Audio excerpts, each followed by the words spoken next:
NCAC sports fans, and welcome back to another episode of The Rundown. On this week's show, we'll highlight Denison's 5-0 start to the football season, a hat-trick performance in field hockey from Kenyon's Weezie Foster, and a career milestone for Denison women's soccer coach Gail Murphy.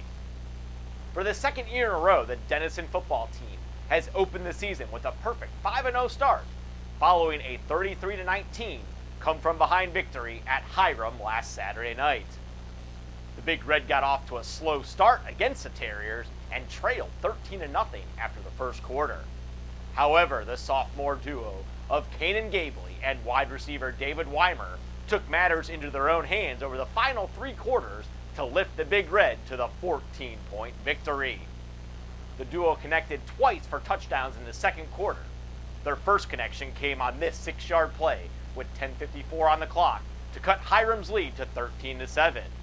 The second scoring strike came with 6:25 left in the first half on this 5-yard pitch and catch that made the score 19-14 in favor of Hiram.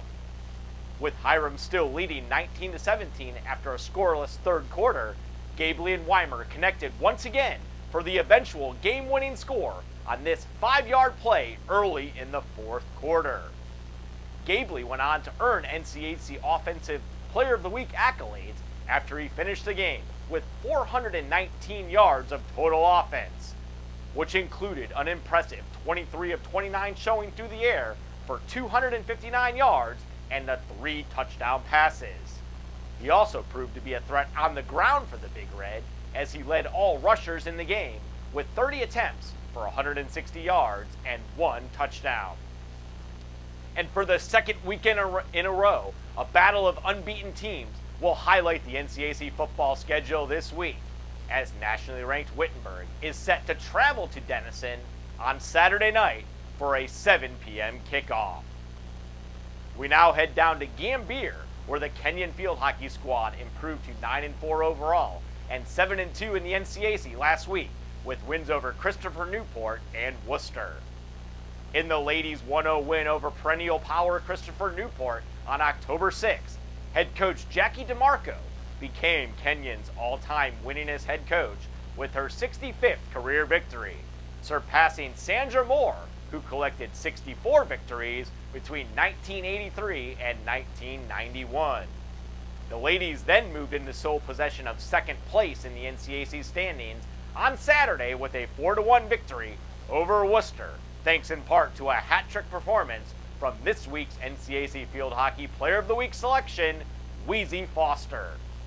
Foster, who hails from Reisterstown, Maryland, opened the scoring with this unassisted goal just 9:07 into the game, and went on to net her first career hat trick in the second half with a pair of goals off penalty corner opportunities.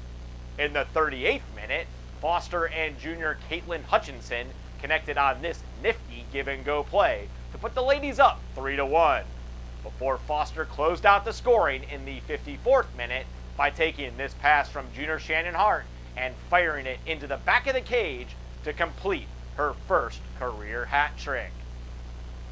And there are 8 games on the NCAC field hockey schedule this week, highlighted by Wittenberg hosting Denison on Thursday and Kenyon traveling to Ohio Wesleyan on Sunday afternoon. Finally, we wrap up this week's show back in Granville, Ohio, as history was made on Saturday during the Big Red's 1-0 victory over Allegheny in women's soccer action. While the win did push DU to the top of the NCAC standings with 9 points, it also marked a milestone moment in the career of head coach Gail Murphy, as it was the 300th victory of her 24-year career. Murphy entered the season ranked 19th in wins among active Division III coaches and is now just the 25th coach in Division III women's soccer history to reach the 300-win milestone. From the entire NCAC community, we want to congratulate Coach Murphy on her career milestone and wish her continued success in the future. And as always, NCAC sports fans, for up-to-date news, stats, and standings from around the North Coast Athletic Conference, you can visit our website at www.northcoast.org. Also be sure to follow us on Twitter at NCAC, as well as like us on Facebook. Well, that puts a wrap on this week's show, but be sure to join us again next week for another edition of The Rundown.